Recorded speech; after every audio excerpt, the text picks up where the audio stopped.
Good evening. Welcome to tonight's chapter event. I know there's quite a few people still in there getting some food. My name's Jamie Humphrey. I'm the scientific co-chair of the Sarasoto Bradenton area, Florida. And my distinguished colleague, Michael Van Bussel, who's still eating, is the chapter business co-chair. And we have our CEO and President, Nancy Brown, here with us today. Now, this meeting is a follow-on from last month's meeting, intellectual property and startups. The core of our industry is new innovation and ideas that drive discovery forward, and that's how we all make our living. So tonight's panel is going to be moderated by Jason Gaskill from Adams and Reese. He's also on our chapter leadership team. And one thing you guys should know is the leadership team for this chapter is probably one of the strongest in the state. It's exceptional, and for a new chapter, we are doing quite interesting and great things, and I think there's still more potential. So I'm not going to waffle on anymore. I'm going to hand it over to Jason. Waffle? Yeah. That's a technical term. It sounded like it.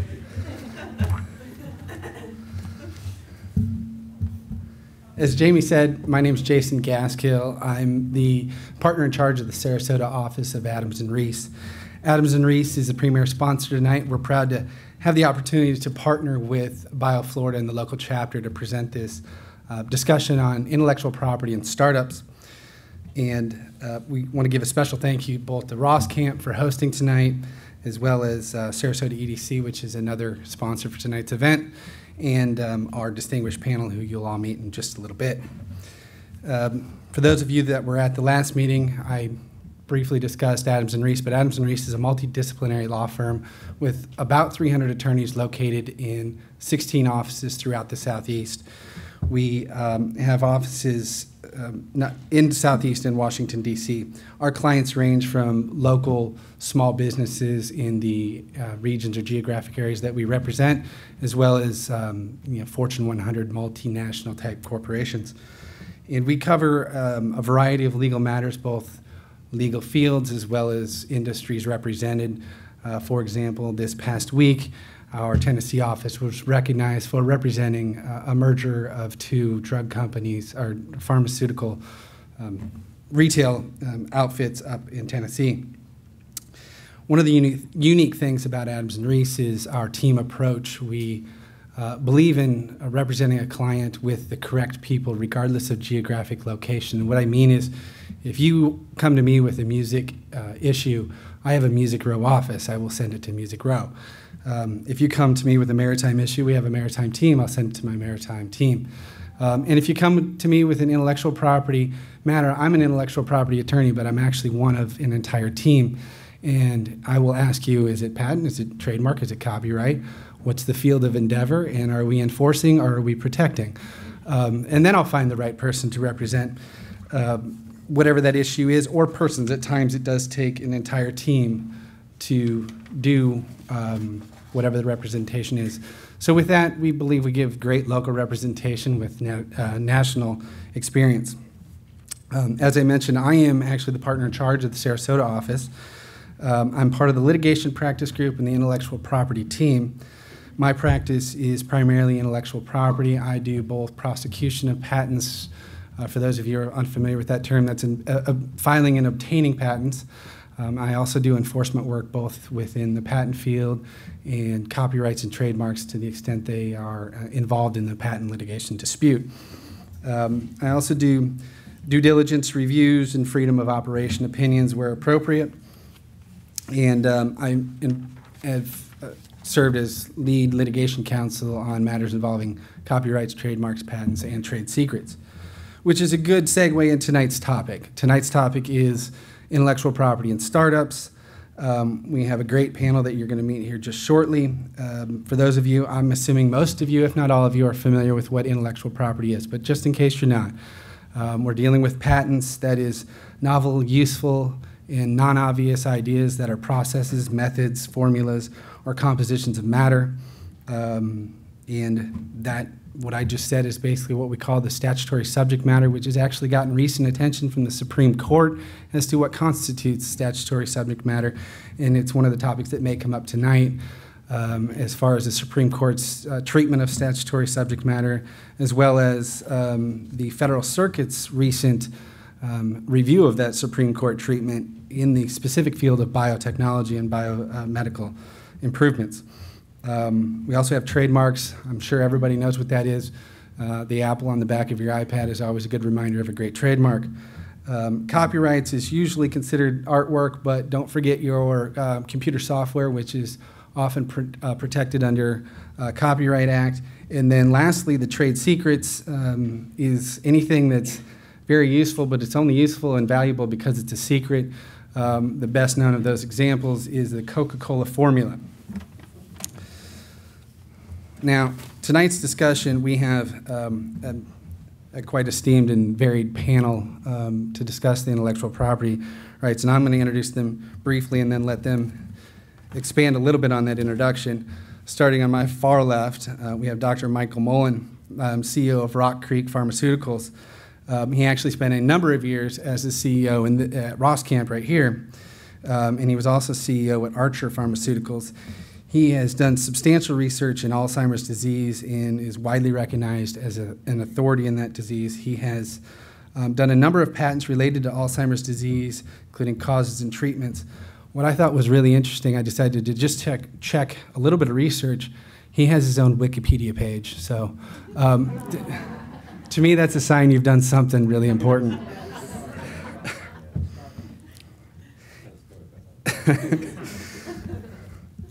My daughter tells me I'm not allowed to use that as a source because it may or may not be accurate. So, But the other day it did actually get me into a hotel when I lost my driving license, so it was quite helpful. There you go. He also has taught classes at University of South Florida.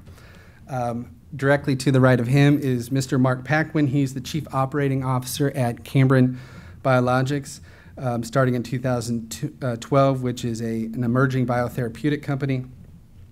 Previously to that, he was CEO of Hemicure. I'm not sure if did I say it right? Hemicure. Okay. Where he conceptualized development of plasma fraction process to separate fibrogen and thrombin. He has substantial experience with contracting with government entities, as well as development of patents himself. Right next to me is Mr. John Clark. Mr. Clark is a member of New World Angels, which is an angel investment group here located with chapters in South Florida and in the Tampa region. New World Angels invests in startups only with focus on Florida-based startups. Prior to his involvement with New World Angels, he had 30 years of experience with Citicorp. He has a very strong understanding of financing, and if you ever want to learn a little bit about the perspective of of an angel investor, I strongly suggest having a conversation with Mr. Clark. And last but not least, my partner, Melissa Rizzo, or as we know her, Missy. She's also a partner at Adams & Reese, works out of our Tampa office. She is also a member of our intellectual property team. She handles a variety of litigation matters within intellectual property and other civil litigation. She has also prosecuted both patents and trademarks. She has a background in chemical engineering from Purdue, and prior to law school, she worked as a process engineer in the oil refinery business. So that is our panel. All right, I'd like to start with, I gave a brief introduction, but if you could each give a little bit of a summary, additional summary about your background relevant to either the life science industry or startup companies, or to the extent both, however you want to answer that. Dr. Mullan, if you want to start. Yeah, so my background initially was in medicine, and I had an interest in Alzheimer's disease. I retrained in molecular biology, and in the late 1980s, early 1990s, my first introduction to the patent world was being one of the small team that found the first genetic causes of Alzheimer's disease. And up until that point, I didn't really know what a patent was, but I certainly learned very quickly once the university started patenting genetic errors that could cause Alzheimer's, and thereby make genetic models of them, which became very valuable. And so I'll talk more about that later. But over the last 10 years or so, I was one of the co-founders of the Roskamp Institute, and the sole purpose of the institute is to make new drugs for Alzheimer's and other CNS disorders, and in fact it's gone beyond even the CNS. So this place, as you know, is dedicated to drug discovery, all of which revolves around, in one form or another, the patent world. Thank you. Mr. Pacquin? I have a kind of an interesting background. Actually, I was born in Canada. I actually started my career in law enforcement with the Royal Canadian Mounted Police. For those who don't know, it's the equivalent of the FBI and CIA in the United States. Then I left, went back to school in health sciences at McGill University in Canada, and then joined Syntex. And I became the youngest corporate officer ever named at Syntex at the age of 31. And they sent me for an MBA. And in 1986, I founded in Canada, went back to Canada. I used to live in Palo Alto. Went back to Canada and founded the first private blood bank where people could pre-deposit their own blood for their own surgery and develop a process using high-glass Royal matrix to freeze the red blood cells.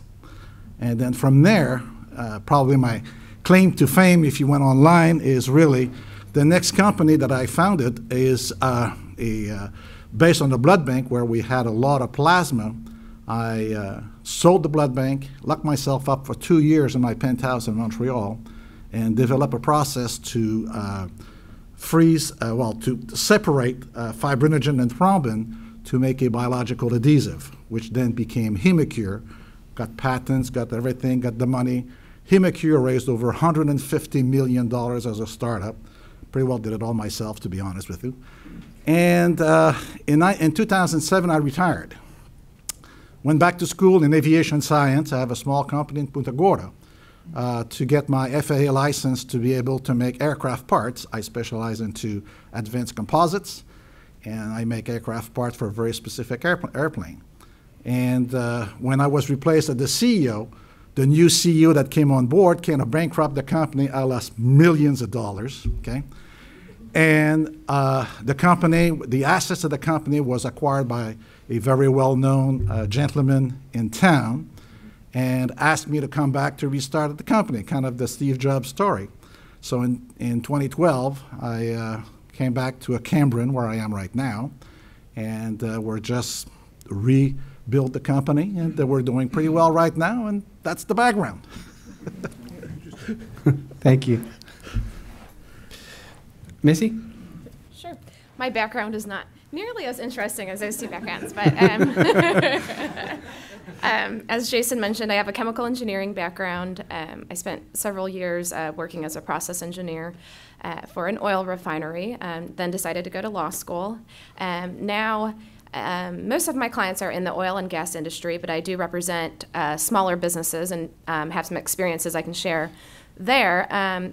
One interesting experience we had was a new startup chemical company, and they were interested in filing for some patents, so we helped them, sit down. I think that's one of the hard things with a small company. They might not have a good policy for getting all of their research, written down and in one place. So we helped them do that. We helped them file some patent applications. A couple of years go by, by then the patent applications get published, and they were noticed by a major oil company, and they basically were able to sell their company for several $1 million, which was not an expected result at all. They were just hoping to, keep their company going, but it was a great result for them. So I'm a big proponent in filing for patents early and often. And we'll actually get into that a little bit. Is one of the balancing issues with startups and IP is there is a cost, obviously, to filing for protections, but there's a much bigger cost if you don't have the protections and it's too late to go get it. So that's one of the one of the issues or underlying issues that we have with this discussion. Mr. Clark? John Clark. First, it's great to be here. There's so many friends in the room. I had no idea how many people I knew. It's sort of scary. You hang around this area long enough, and you meet an awful lot of people. Anyhow, started life in New York City. Lawyer, MBA at MIT. started practicing law and started practicing bankruptcy and insolvency law. Liked that a lot, but was very concerned that I was always seeing the back end of the deal. I got to read the papers and, go to the meetings, but someone else had done the deal ahead of me. And that sort of grated on me as a young man. And I also wanted to get rich, that's a factor too. So I started to think about how I could get out of the law business without upsetting my mother, which, well, was a big problem. I mean, she was an Irish mother, and I was a big success, you see, because I had a law degree in New York Bar, and I had to wiggle my way out of the law business somehow. So we were having dinner at what became my father-in-law's table, and he owned a little brokerage company at 120 Broadway in New York, and I was perhaps a little into my cups that evening, perhaps a little more, Irish whiskey than I should have had. And I said, and I called him the chairman, I said, Chairman, I can't stand it anymore. I can't stand being in the back of the room and reading other people's work and not leading. And he said, well, you don't know anything else except the law. Well, you can't do anything. And I said, I got to do something. He said, I'll make you a deal. He said, you come down and work in my firm for a year. And I said, work doing what? He said, we'll find you something. You'll work in my firm. He said, if it turns out awful or if we fire you, I'll write you a great recommendation. It'll look like the best job that anyone ever had. And he said, but at the end of a year, you have to leave, he said, because you don't want to be tarnished with working, at my firm at the end of a year. Well, that's how I got into finance, okay? Sort of the back door, or as I like to say, my life is a random walk.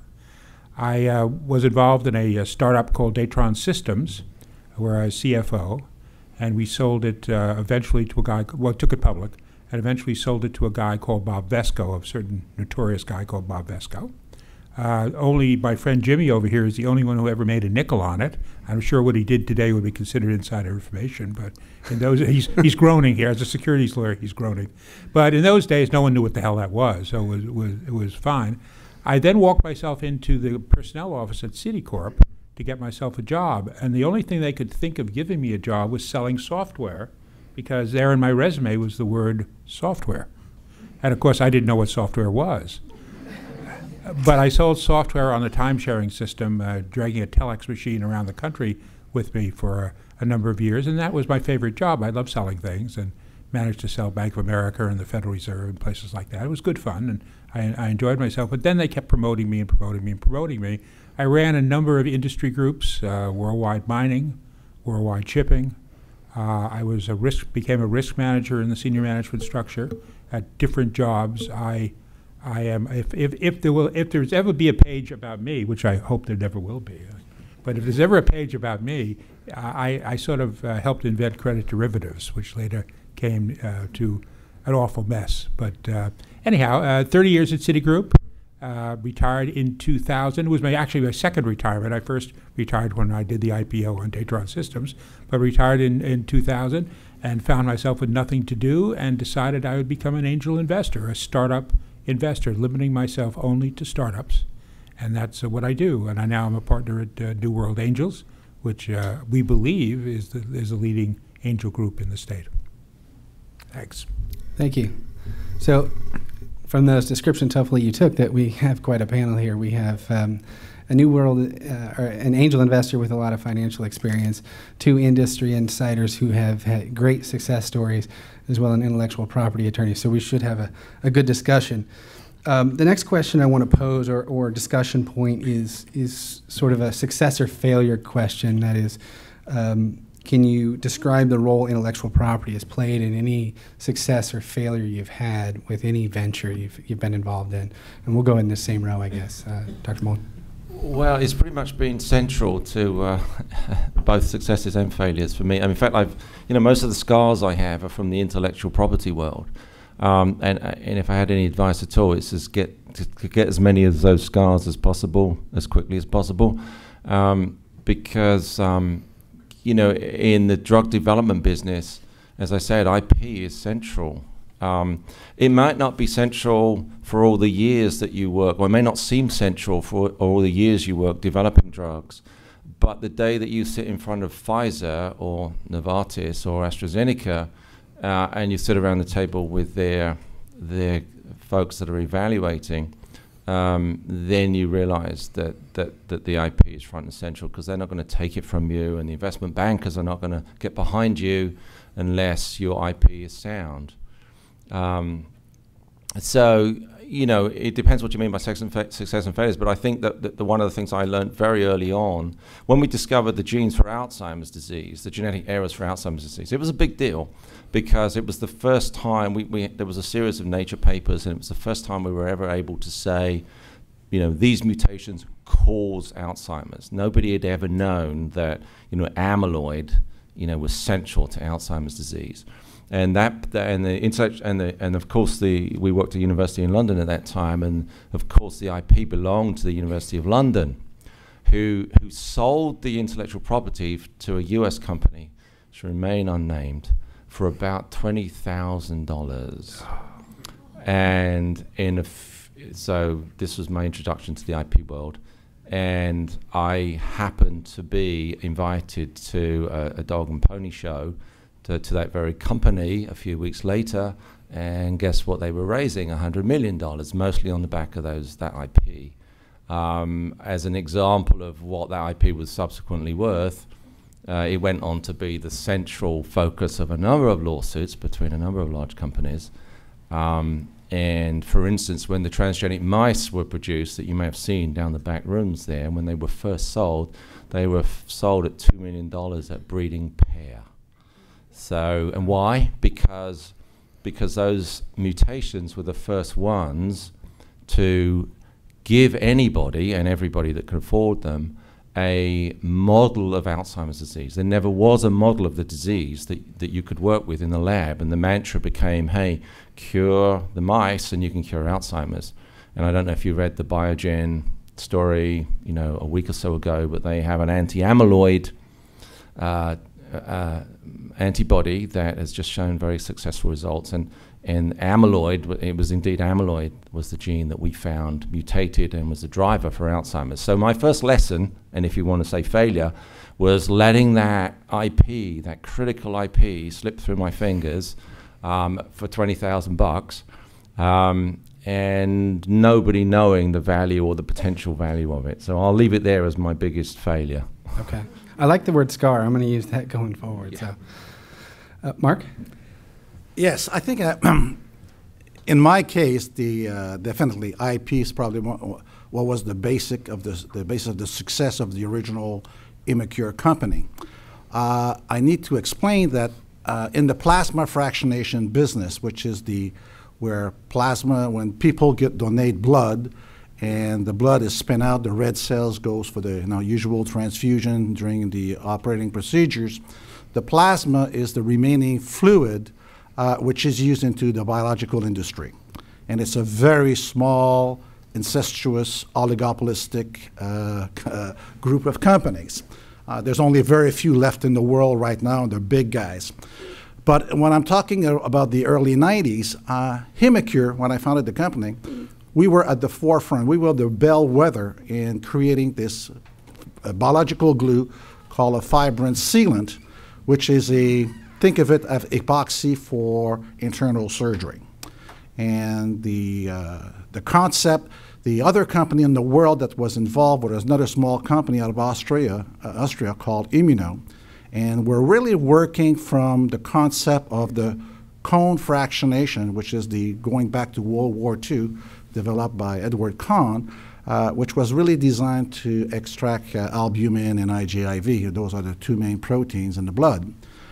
And I thought, coming out of my blood bank, which was also blood-related, that there would be a better way to come out with a product. And we developed a very unique, I really invented a new process of fractionation to fractionate plasma based on a salt-based process instead of an alcohol-based process. And we focus on two proteins, fibrinogen and thrombin. So when I first started the company in 1990, the Canadian government gave me $5 million to start the company, which is not a bad start. And a beautiful wing, brand new wing within a university that didn't cost me anything. But I had to do things to show that we were there. We raised money, and then the patents, after 4 years of development, we generated about 5 patents. Once we got our patents generated, Merrill Lynch decided to take us public in 1996. The initial raise was $30 million, and we raised $15 million every 2 years on secondary offering. And basically became a very successful company. We built a company that was in the United States. I moved to the US in 1995 and became a $30 million company with sales and that kind of stuff. So the main thing that in terms of the IPO, what they were interested in terms of patent, because it was a worldwide technology, is the breadth of the application of this patent in the PTC. And once you get into that game, it's fairly expensive. And I think these two gentlemen can probably address it much better because they're the one who charge the fees. And it's a complex process, but if you're a startup company, that's the only way that you're going to raise the mega $1 million to make your product happen. Great. Well, Missy, you already talked about a success story. I don't know if you have another or maybe a failure. Sure, I could go on for days, but I figured you might. An interesting story.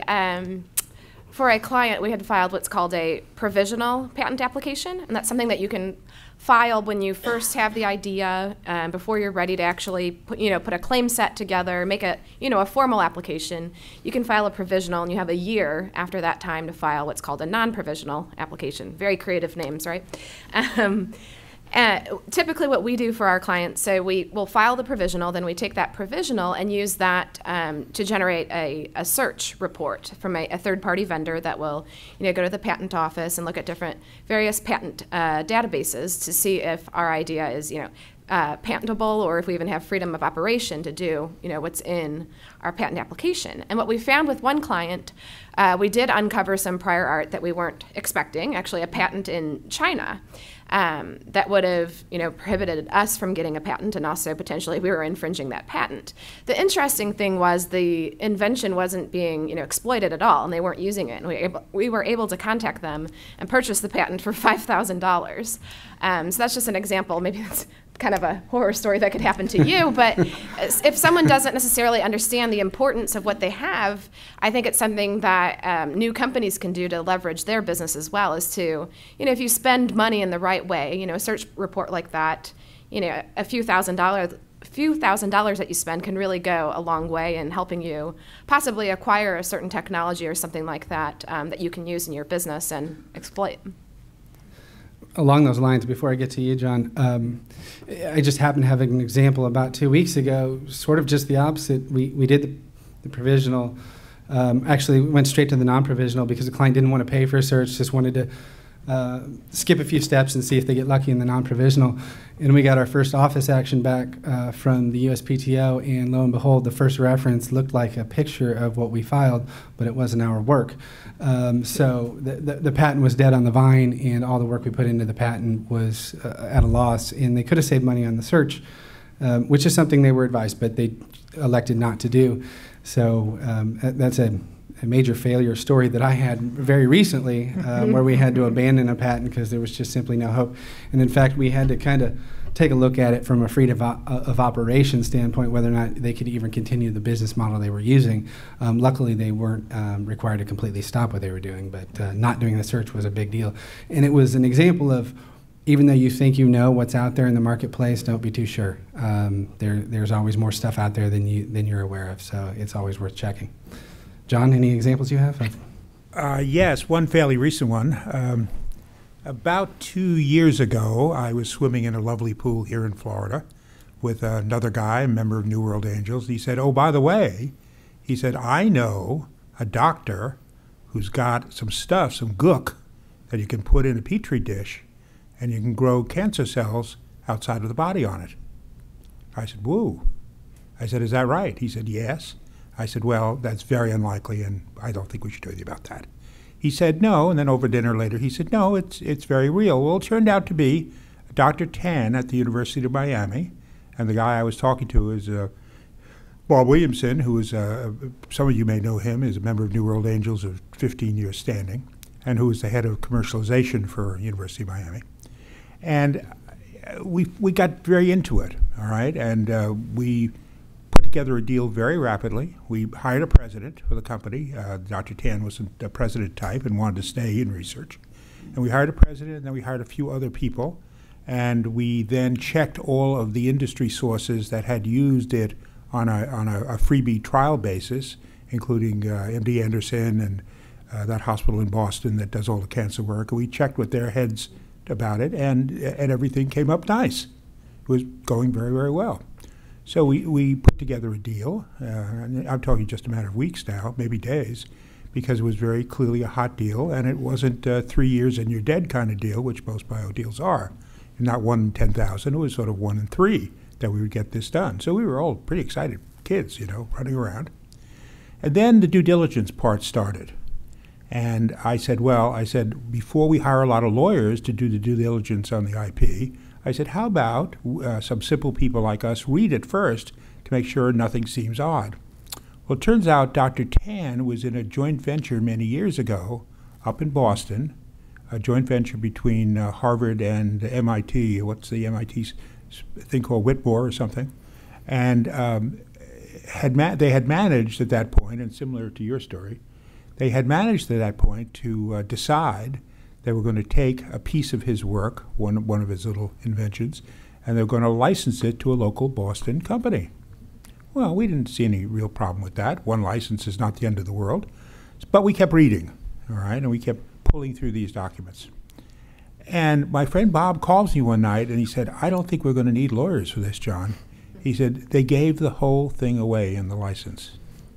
And I said, they couldn't have. He said, on its face, without a lot of lawyering, it looks like they simply licensed for 20 years everything in Dr. Tan's portfolio, which arguably is everything we were being asked to finance, all right?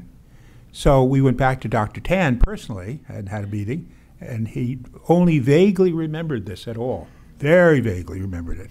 And I said, did you get any money for this? And he said, no. He said, I cleaned it all up. And I said, how did you do that? How did you clean that all up?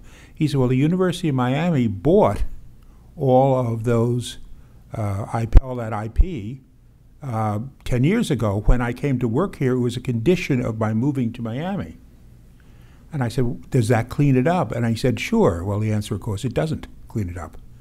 The license survives that kind of a sale. And the sale documents between the joint venture, the MIT Harvard joint venture, and the University of Miami made no reference at all to the license. So we had two big legal holes.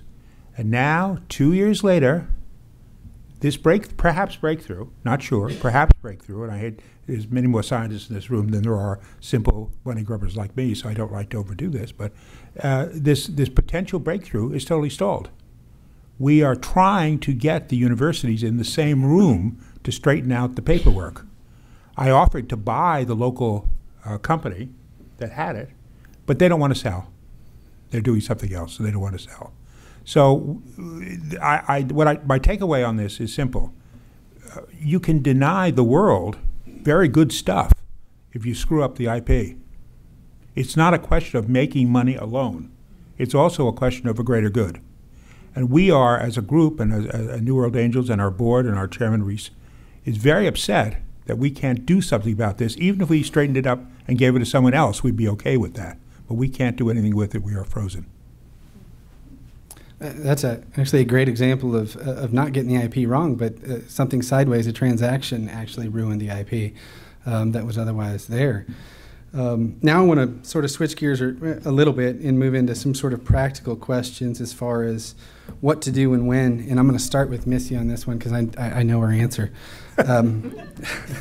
It is, what's the timing from IP protection standpoint, from that timeline of, aha, I've got an idea, to I have a business, and anybody that's been down that road, there's that first initial thought process, then develop it, blah, blah, blah, and eventually you get to, I have a business model, and there's a lot of steps in between, and when and where do you actually go get that IP protection? And this being a startup discussion, part of this, the underlying discussion is there is a limited amount of funds to do everything. If it wasn't for the limited amount of funds, I'm sure everybody would do everything they could to protect everything and to pursue their business plan and every other step that they could possibly do. But with the understanding that there are a limited amount of funds, what do you do and when, as far as when you have an idea? Well, my perspective is to file, like I said before, early and often. As soon as you have that idea complete enough that you can, put it down on paper, I would get that filed. And something important to remember, too, as soon as you disclose that idea to someone else, you're in jeopardy of not being able to get IP protection for that.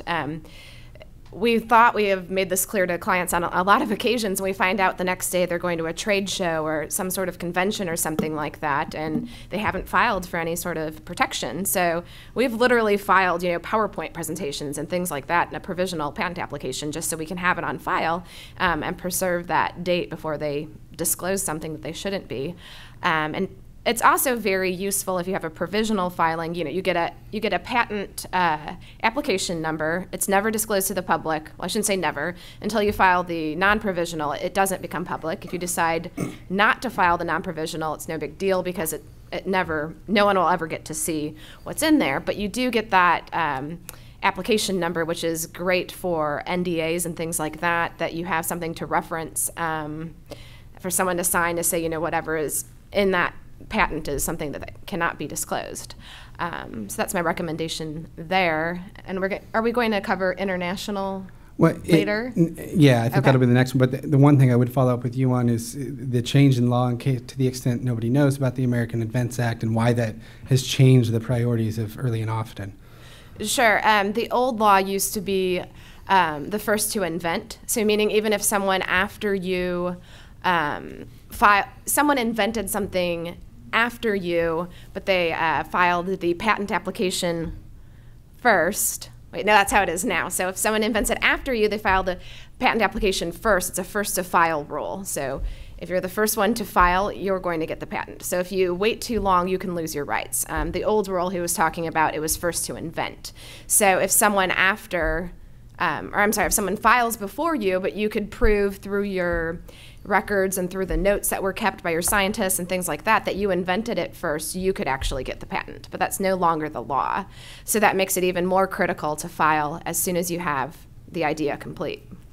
And that's a major departure from the law. It brought us brought the U.S. with the international culture as far as how they handle patents. But for that invention that you just haven't fully tweaked out and you're spending time and it takes years to fully tweak out, it used to be okay to tweak it out and then file when you're done because you could use your notes to prove when you actually started the invention. Now that's not a very good plan. File now, and when you change it, file then. And when you change it again, file then. Because at least you're protected. It may cost a little bit more, but you don't lose your rights entirely. Now, Dr. Mullan, I'll turn to you on the same question, but from a different perspective. Obviously, you've seen it from the having to pay for the IP, and when you want to be willing to pay for the IP, it's easy for us attorneys to say, do it often and pay us a bunch. But from your perspective. Yeah, so my life's kind of easy in that regard because, I'm interested in new drugs. And there's a chemical space, there's a virtual chemical space out there that you can think about. And we're only interested in getting into a chemical space where no one else has been before. It's a bit like Star Trek, I guess. So the question is, has anybody been there before? And it's always the question, has anyone been down this road before? Do they have a drug? Do they have this specific molecule? Do they have drugs? If they've got that specific molecule, do they have other molecules like it, but not exactly there? So this concept of a new chemical entity is what drives, pretty much everything we do. We have folks that have come to the Institute over the years, and they've got great ideas, and they show you what they've got, and you look it up online, and boom, it's out there. The compound's out there. There's no value, zero. I mean, it's gone. The game's over. So for us, it's always so we do a lot of that. I mean, when I say we, I'm talking about the Institute. The Institute does a lot of that searching itself. There are various databases you can access. And the question you ask is, has any human being ever seen this chemical structure before and published it? That's the question. And if the answer is no, now you're interested. right? Now you can go down that road and you can start exploring. You may be able to make 1,000 compounds based on that molecule. So then you have a number of steps to go through before you really want to call up the patent lawyers. Okay, so now we've got, you know, a number of, and it's always a balance. It's not just small groups like the Roskamp Institute. It's large pharma goes through this exercise too. So now let's say there's 1,000 drugs that could potentially work. You want to try them. You want to try them, and then you may want to run them through a series of panels. You know, are they likely to be toxic? Do they cross the blood-brain barrier? Will they get through the gut? Are they bioavailable? All of these things. Some of which you can do in silico on the computer, but some of which you've got to do in real life. So that all takes time. So we go quite a long way down that road before we actually call a patent lawyer.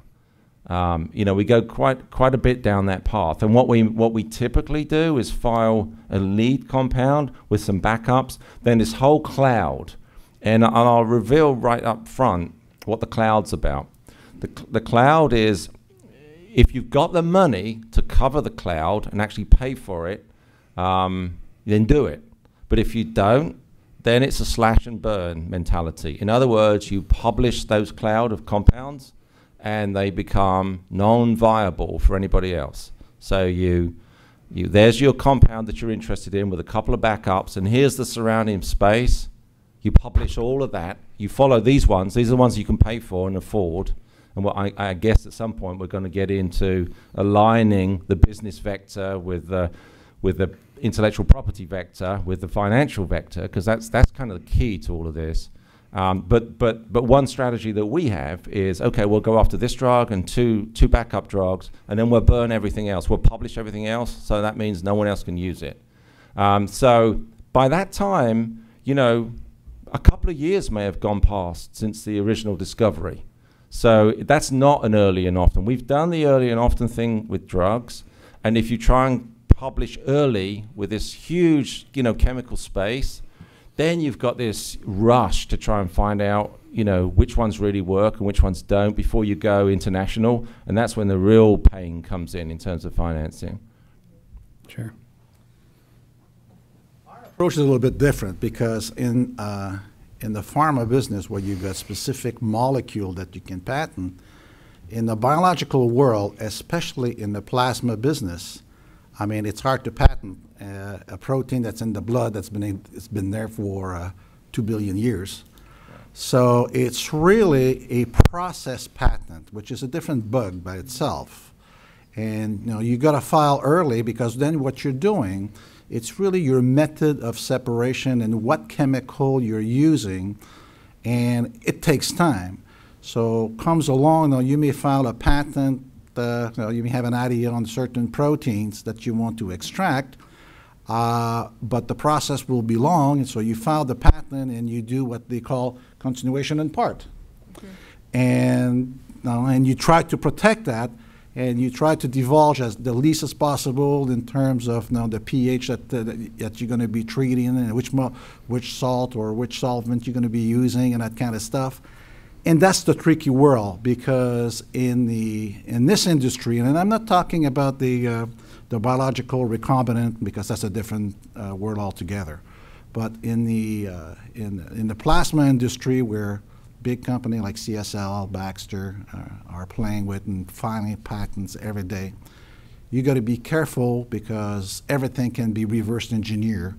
They could select different salt concentration, and it will probably work with the same protein the same because they're pretty sturdy protein. If they live in your body for so many million years, they can sustain a lot of stuff. So that's the tricky part, and that's where, in my view, as a startup company, bring in at least, if you've got the resources, very early, your corporate lawyers and then your patent lawyers, both in the U.S. and depending what country you intend to work with your PCT, make sure they have a lot of expertise in the international and which country you're going to file, because the costs just climb and climb and climb.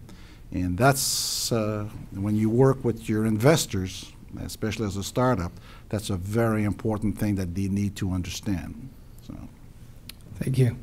John, I got a slight twist for you. Okay. Gee, and I had my answer already, too. I had rehearsed it in my head 4 or 5 times. Go ahead.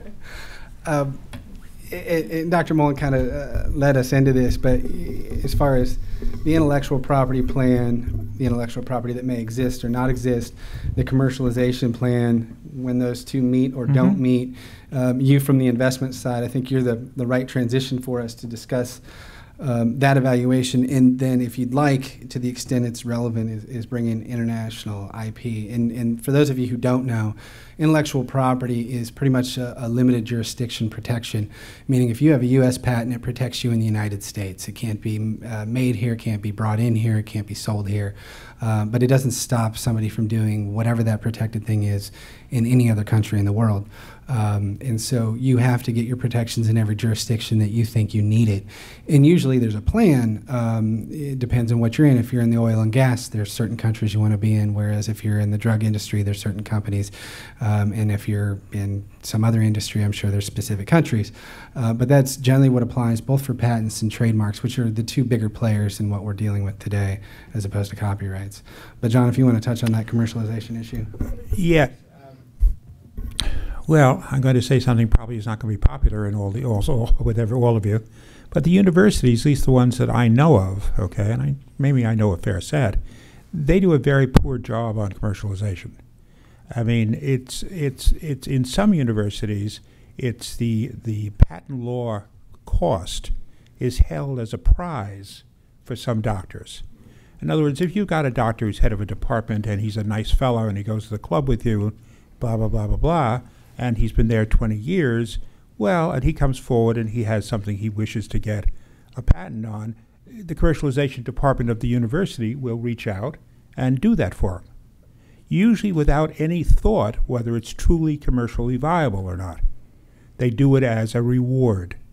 Now, they all say they don't do that. They all say, if you ask them, we used to do that.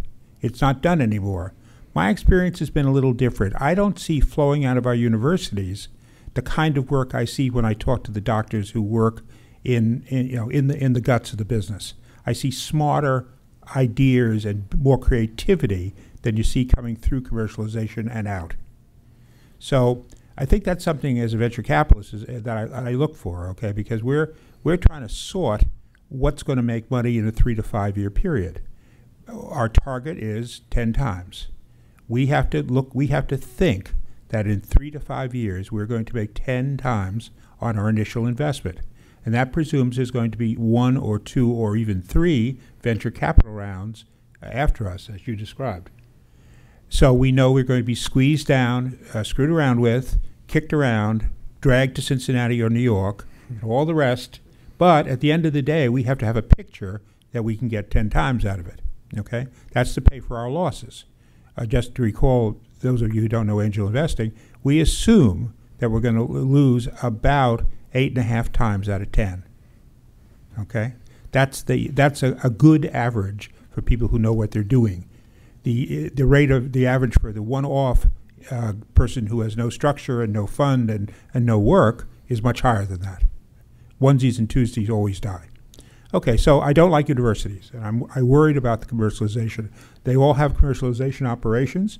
They hire in people from industry to run them, but the problem is the people who come in from industry haven't grown up in the academic world. There's a cultural break between the two of them. There's also, frankly, a difference in what they're interested in. Usually for the person coming into the commercialization area of a university, big teaching hospital type university, that person has been a success in upper to middle management of whatever company they're in. They have retired, all right? This is their second job. They have a mindset, they have a corporate mindset, very different than venture capital and also very different than basic research. This conflict is very real. So it is a problem for those of us who try to finance these kind of things. 2, other panelists have talked about drugs and blood, which is terrifically important, and I'm not suggesting it's not. Where we have done well, we found, is in instruments, in testing instruments and different kinds of instruments. We have monitors for women who are pregnant, things like that we have done that have worked out. We have an IUD device, for instance, which is being tested in the third world, to allow women to get off the pill, well, to allow third world women who can't afford pills not to take pills for, for contraception, for allow them to go back to using IUDs, but allow midwives and other people in a village to be able to insert the IUD without harming the vagina. That's the kind of work that we tend to do. Now, why do we do that work? A good part of it is intellectual property, because that's not a cloud operation, as you both have described, which I totally understand. In bio, you have to do that, okay? When we get usually a doctor who's invented a tool, he's invented a very narrow tool from his experience in the surgical suite or seeing patients. And if we like it, right, a pretty routine search tells us there's no other tool like that tool. So then we simply turn our attention to, does it work? Does it produce a better result than the other tools? Because all of these things, every time you turn around a surgical suite, there's 50 tools for every product, everything. So some work better than others. We know that. If we find one that we think is a breakthrough, works uniquely better than others, transmits the operation to Mars and does all that good stuff, right? Then we tend to do a broad search, and we tend only to finance after the patent is issued. Now, why do we require that? Because we can. All right. It's very fine to put in a first filing. I have no problem with that, except there's a time limit, and frankly, it isn't very helpful. Also, it doesn't bring out the opposition often.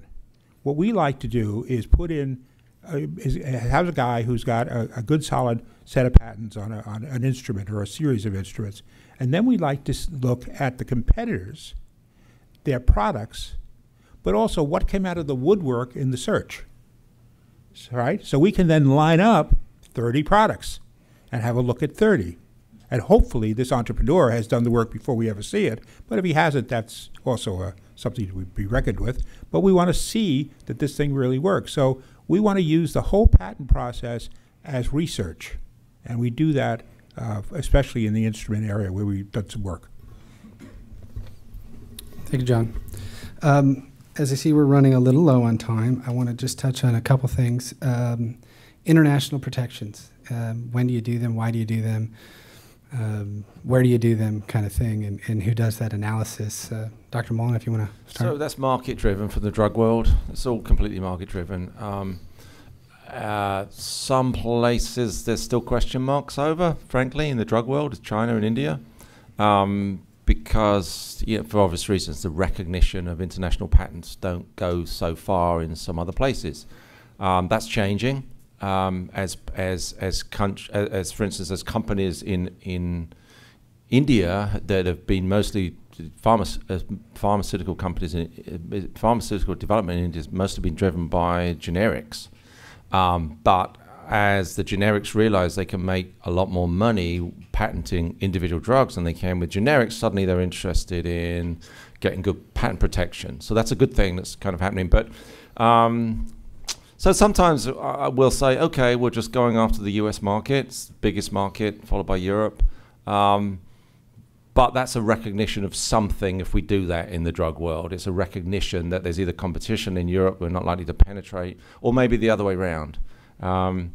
But in general, ideal scenario, you get worldwide coverage. And I say worldwide, I mean you pick the areas where there's good, market penetration. Am I really interested in Hong Kong? That's a head scratcher, but that's at the limits of the sort of place I'm in. But Europe, Canada, probably Mexico nowadays, they're all high on the list. You get those off. And then there's a list of about 24 others which you go through and sort of remind yourself where they are and what their markets are likely to be.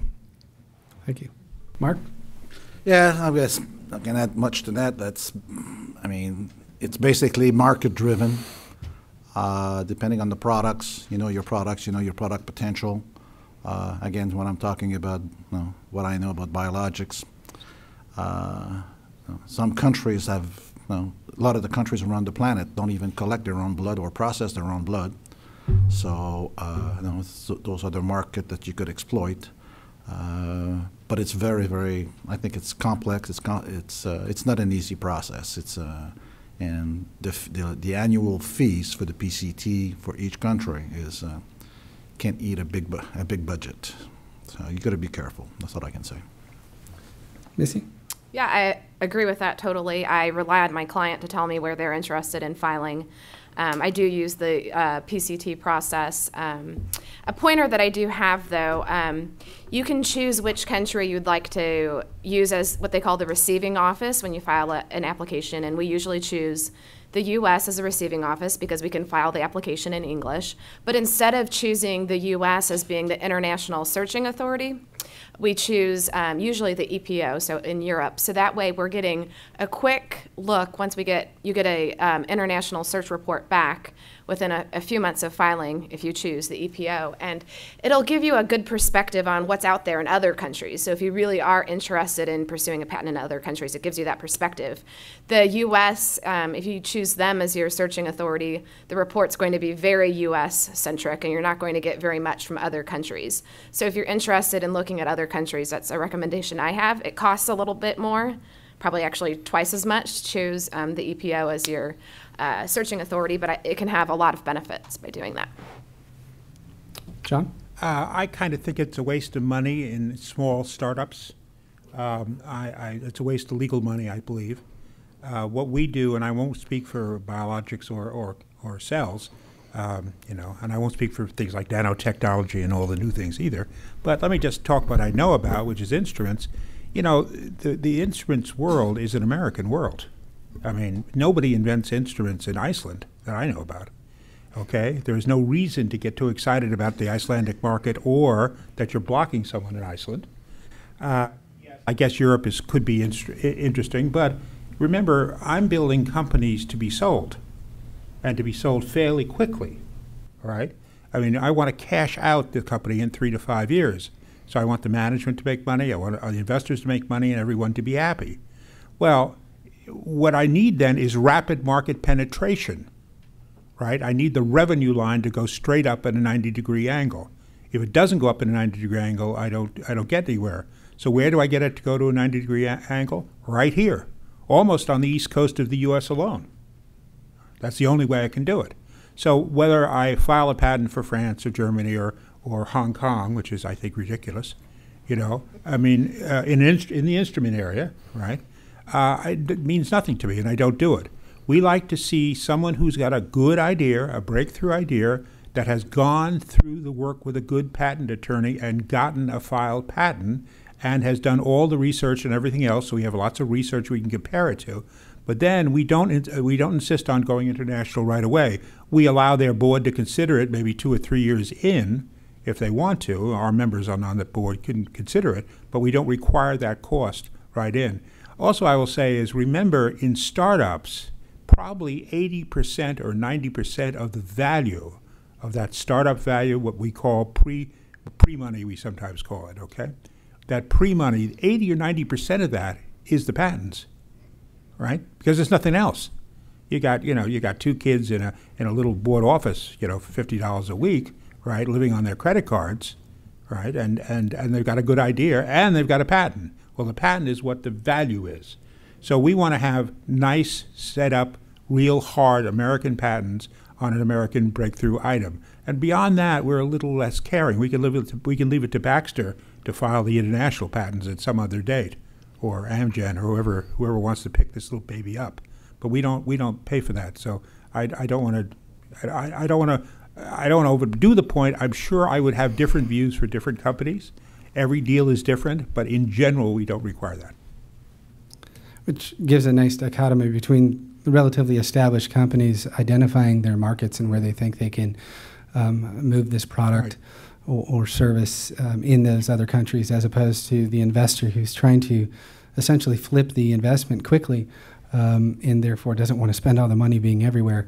Because one of the issues that could come about is those European or other rights may be lost by the time the flip happens, but presumably the acquiring company is not going to care. May I say one more thing? Sure. I think we have to be careful about using money as an allocator. We do it, right? And I've just said it perhaps too harshly how we do it. But the truth of the matter is I see more things that never get to help people because no one finances them. All right? Mm-hmm. That's my general experience of life. And maybe the experience of everyone on this panel, too. Very good ideas die because no one commercializes them properly, invests in them properly. The they never get together. The intellectual property and the marketing plan and the finance guy never come to the table at the same time. So I think what we've got to do is try to do things that work short term and are investable short term. I think that way we have the best chance of helping people, and by the way, making a few bucks for ourselves, but also of helping people. Okay, so I don't think it's all a money game. I don't think it's flipping the company just to make money. All right, I think it's flipping the company because that's the way you get an audience that actually uses the product.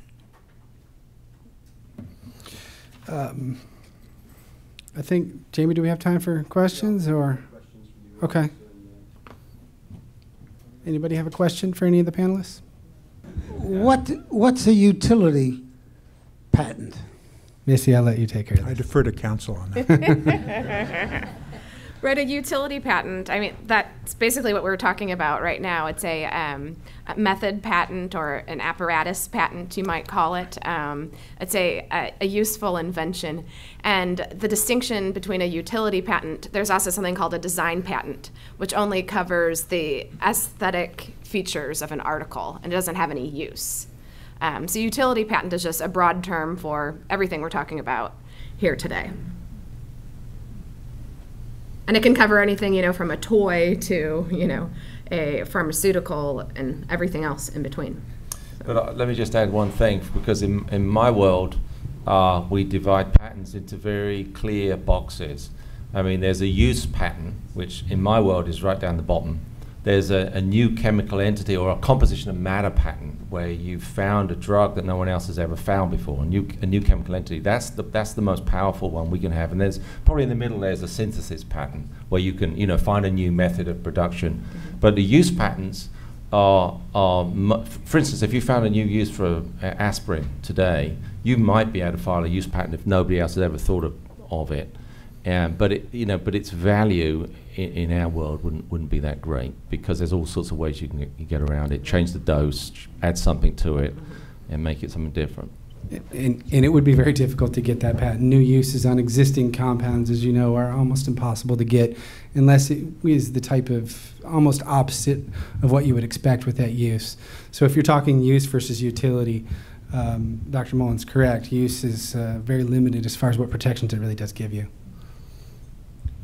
If you have a sort of the proverbial secret formula, you might file it as a trade secret, and I'm wondering in what case would that be an advantage? You know, a trade secret on a formula as opposed to the patent on the formula. It wouldn't. Yeah, the trade secret you don't file. You wouldn't do it in practical life. No. Yeah, trade secrets and They're nonsense. I'll expand on Missy's. The trade secret you do not disclose. It is a secret. The only advantage, if there ever, are no more secrets. That's as John says, there are none. The only advantage is there is no limit to your protection if you can keep it a secret. For example, in theory, Coca-Cola has kept their formula a secret for over 100 years. But if you can't keep it a secret, you lose it, and you can lose it in a week. The difference being a patent has a limited term of monopoly, and after it runs, it becomes public property. So I thought it was interesting that we have two different nationalities represented in life science, and we're talking about intellectual property. Could you talk about, does it make a difference of starting your company in Canada and then moving here in contrast to what it would have been like maybe starting your research here in the United States and then going international? Can you talk about that in reference to IP? Does it make a difference? Go ahead. Lots of things make a difference between this side of the Atlantic and Europe, for instance, not least of all regulatory authorities in my world. But no, I don't think so. I mean, you know, as these folks will tell you, the rules are different to get IP in different countries around the world. But the key idea that you can't really move forward without very tightly wrapped up IP, I think that's the same everywhere you go. I don't think there's much of a difference where you start the company. It's just where you get the money. The reason why I went back to Canada is because the Canadian government gave me $5 million. But in 1993, I also had an office at University of Stony Brook in Long Island, New York, where they rolled the red carpet for me and provided me access to an entire lab. And then I developed a process to extract a protein called plasminogen. And we still own it. And but it's just a question where the money is and who gets you what, and we're kind of prostitute.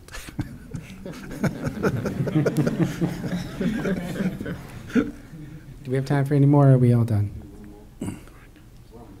We have time for one more. I was wondering if all patents in our fields are monetarily similar. Are they the same price for each company or each idea, or are they different for each individual idea or individual product? Do you mean the price for filing? Yes. For a patent? There's different fees for filing. If you're a small entity, the fee is usually half of what it would be for a large entity. What happens a lot in the patent process, especially if you're including what we would call method claims and apparatus claims within the same application, the patent office will make you choose which set of claims you'd like to go forward with for that application. But then you also have an opportunity to file a divisional application where you can claim the other things, which results in another fee that you're paying. So the fees can add up and go on, and often, I would say more times than not, at least with my experience, you're not going to get a patent through on the first time. Usually you get 2 shots with the office for that application, and then you're filing a continuation application or a request for continued examination, which results in another fee. So it can get very costly. And to expand on that just a little bit, in fairness, a lot of the cost of the fees is dealing with the attorneys, assuming you use an attorney. And the cost of that can vary greatly depending on the complexity of the application. And as Dr. Mullan said, if you want to include that cloud in your application because you can afford it, that's going to be a couple 100-page application. It's going to have a lot of claims. It's going to take 6 months to write, maybe. That's going to be a lot more expensive than going for a single compound and identifying its one utility, if that's what you have. So as far as the cost to the company, it can vary dramatically. Can I just follow up on that, because it acts as my closing remarks too. I mean, very fortunate to know a lot of patent lawyers from from several well-known companies, known them for many years. I've dealt with a lot of patent lawyers over the years, and the ones that have been least helpful to me are the ones where I call up and say, hey, I've got this compound, it does this, that, and the other. And the guy at the other end says, Mike, that's great, let's get you a patent. Those are the ones least helpful. The ones that are most helpful are the ones that say, let me tell you why that won't work. Let me tell you, who's been there before. Let me tell you, what you need to do. The ones that, on the one hand, shut down your ideas if there's somebody already out there. Because in the patent world, you can very often, if you come along with a drug, you can still come up with a patent probably quite easily. I'm overstating things, but you can come up with a patent. But by the time you get to have something issued, it's been knocked down from the original claim and knocked down and knocked down and knocked down. And now in the real world, it's useless, and you can easily go around it. So some patent attorneys, in my experience, will help you go down that road. Not a very helpful road. The best ones are the ones that say right up front, hey, that's just not going to fly, and here's why. A guy in China 30 years ago wrote that, in Chinese, and it's out there. But what you could do is this. So the ones that are both creative, but just give it to you straight. A bit like being a doctor, really. Just be honest, I think that's it for us. If we could have a round of applause for the panelists. Thank you. That you get that feeling you're the dumbest person in the room when you look at this panel. Incredible talent just sitting here. Just to wrap up this evening, thank you all so much for coming out, and it was really fascinating for what many people think is a very dry subject. that it actually so interesting and so important to all of us. I'd like to thank, again, Roskamp Institute for hosting, and also SRQ Bio. SRQ Bio is a spin-off of the Roskamp Institute. It's a company you should all be using to help develop your products. All right, here we go. I'm always non-compliant. Anyway, I just wanted to thank you very much. It's great to see you all. As everyone here knows, Sarasoto Bradenton chapter is near and dear to my heart.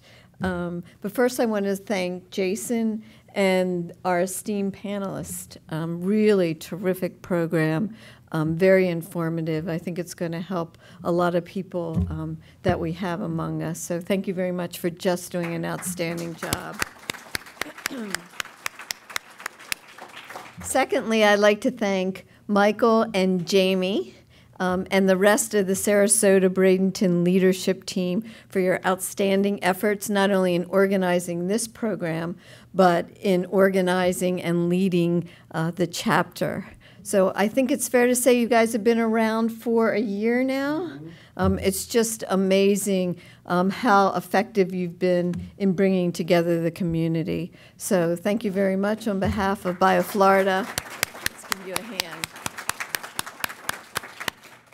Next, I'd like to thank our sponsors, Adams and Reese. Thank you very much. Also like to thank the Sarasota EDC. Joan, do you want to just stand up and wave to everyone? Thank you very much. And then finally, I just want to thank all of you. On behalf of BioFlorida, we really appreciate your attendance and your involvement. It's your activity and it's everyone working together that's really going to make a difference to grow and support the life science industry in the area. So give yourselves a round of applause.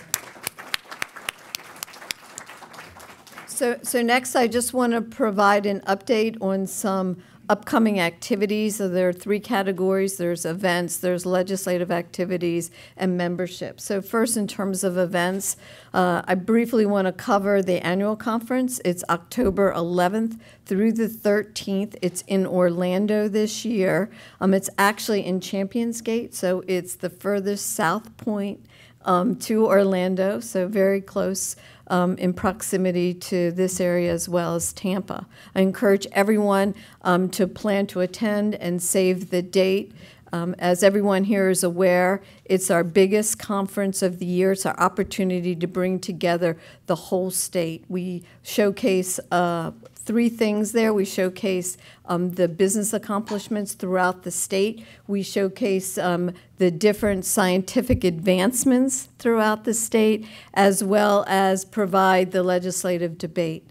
I think it's very important as we're trying to establish Florida as a life center hub throughout the country that we get as much representation as we possibly can. It's going to be a great meeting. I'm not allowed to give away anything yet at the meeting, but we are going to focus on Florida and highlight some of the unique aspects of the Orlando market.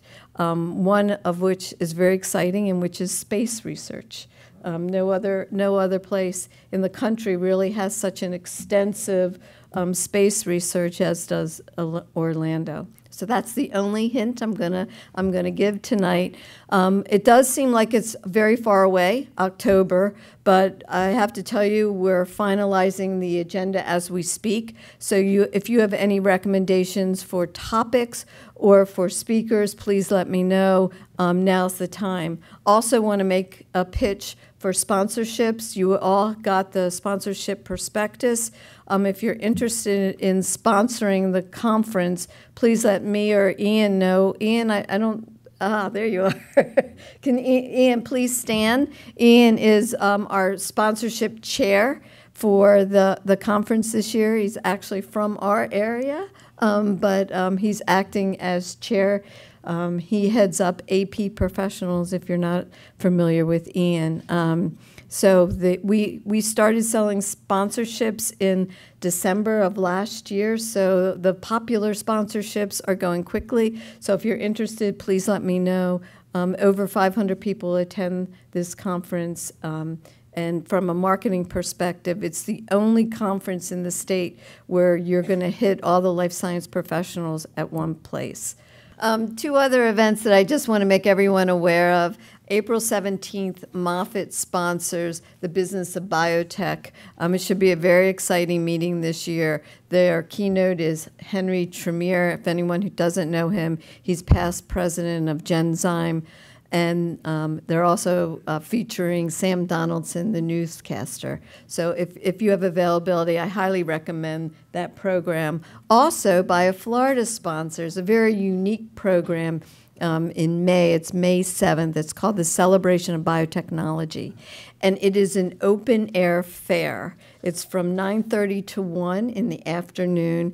And companies, institutes, universities, as well as the service providers all exhibit, and you walk around with access to the whole life science community. So if you haven't had an opportunity to attend, it's called the Celebration of Biotechnology. I think you've seen some of our email blasts on that. I highly recommend it. It's a great event. It's in Alachua, which is just miles from Gainesville. It's in the heart. It's in the heart of Progress Park, which features Sid Martin and most of the big biotech companies in Gainesville. So it's actually on the RTI surgical site. May 7th. So please, if you want any more information, just let me know. There's sponsoring the sponsoring opportunities for the celebration is very affordable. So if you're interested in it, it's a great way to reach, I think, the rest of the professional audience. Then the last thing I just wanted to cover is membership. For those of you who are not members, please, you can see me, Michael, Jamie, anybody, in the leadership team can help address membership. I mean, to be honest, BioFlorida does need your support. With all this, it takes all of us together, as I was saying, to advance the industry throughout the state. So that's all I have. Thank you very much, and I hope to see all of you very soon. Thank you.